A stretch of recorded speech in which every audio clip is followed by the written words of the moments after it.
होय, मी सांगितलं.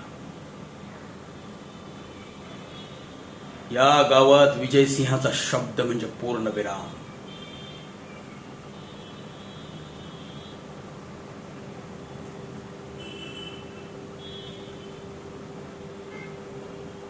उगा हुज्जत नको. आणि काय रे, काय चुकलं?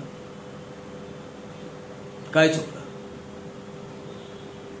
अन्याय झाला म्हणून कशाला रडगाणं लावलेस?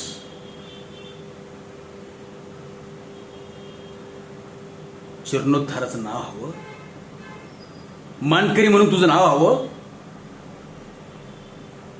कसं शक्य आहे? कोण आहेस? कोण तू? तुझं अस्तित्व काय? अरे, माझ्या वडिलांच्या हाताखाली काम करणारा तू एक माणूस. माझ्या घरात लहानचा मोठा झालास, सगळं काम शिकलास, पैसे कमावलेस, आणि आता मोठा झालास, पैसे कमावलेस म्हणून मान मिळेल या गैरसमजात राहू नकोस. मान मिळायला खानदान तसं लागतं, मान मिळायला वारसा लागतो. बघा, गावभर पैसे नाचवत आणि बोंब ठोकत मान मिळत नाही, त्याला रक्तच तसं लागतं. कळलं?